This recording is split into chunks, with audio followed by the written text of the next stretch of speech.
Hello YouTube, I hope you're well. I've been a bit lazy lately. I haven't posted for a week or two. I've been in the studio with my band Calidad recording an album, and most nights I didn't come home. I stayed with one of the band guys, but that's no excuse. I'm just letting you know what I've been up to and why I haven't been posting. The album is almost finished. Hopefully we'll finish it on Monday. Today's Saturday. Hopefully we'll finish it on Monday, but either way I'll make sure that I prioritize coming here to teach these lessons to you guys because I really enjoy it. So forgive me for my laziness. Today's something cool.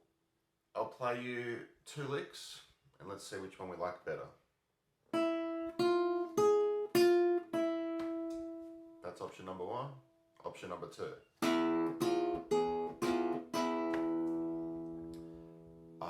I prefer option number 2 in certain situations. All I'm doing is playing along the E string, the high E string. And while I'm doing that, I'm using my thumb to ring out the low E string to have some bass there. You can do cool little runs. So the scale I'm using is the one I use often: 0, 1, 4, 5, 7, 8, 10, 12. You can practice that scale with the double string. 0, 1, 4, 5, 7, 8, 10, 12.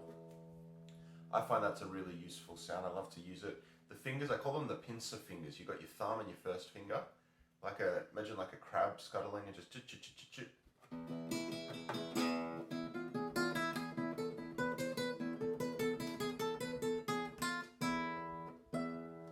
So that's a really cool sound. Also, another thing you can do is play exactly the same note, so octave. So for example, in that example I just showed you, I was always ringing out the low E string. But what if we fret the low E string with the same fret as the high E string? So for example, they can both be open, both 1st fret, both 4th fret, 5th. You get the point. That's a cool sound as well.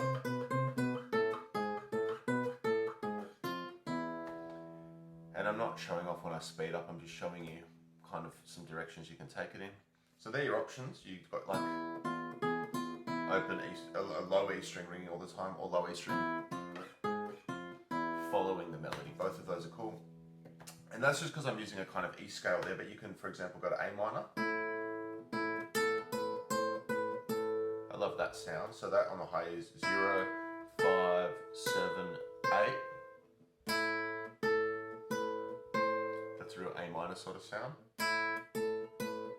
And depending on your level of knowledge of, let's say, an A minor scale, depending where you're at with your playing, you can improvise along that E string.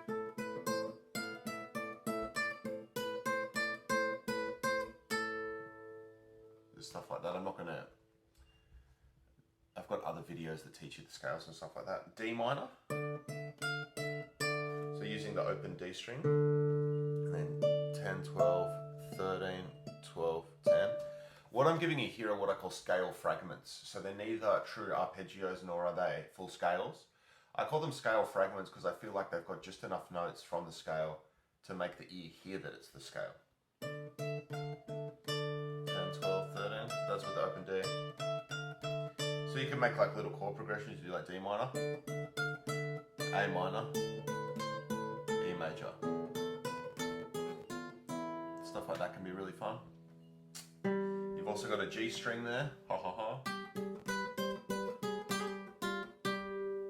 So what I'm doing in that case is ringing out the open G string while let's say the G major scale, that's a bit easier. You hear that chiming bright sound, I really love it. So on the top E string that's 3, 5, 7, 8, 10, 10, 8, 7, 5, 3.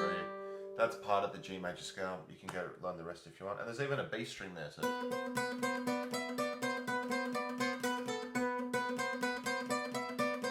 sounds like a classical song.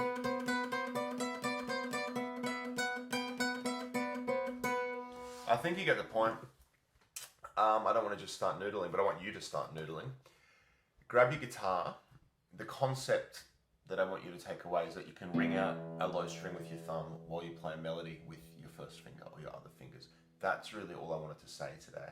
I showed you some practical applications of that from my playing vocabulary, but what really is exciting is when I meet one of you guys, you either comment or I meet you in person and you say that you developed your own playing vocabulary because one of my simple ideas opened a door and you took your guitar and you walked through that door and something cool happened. So now it's time for that part of the process, the important part. Turn off YouTube, grab your guitar, do a bit of practice, and please let me know how you go. Thank you so much.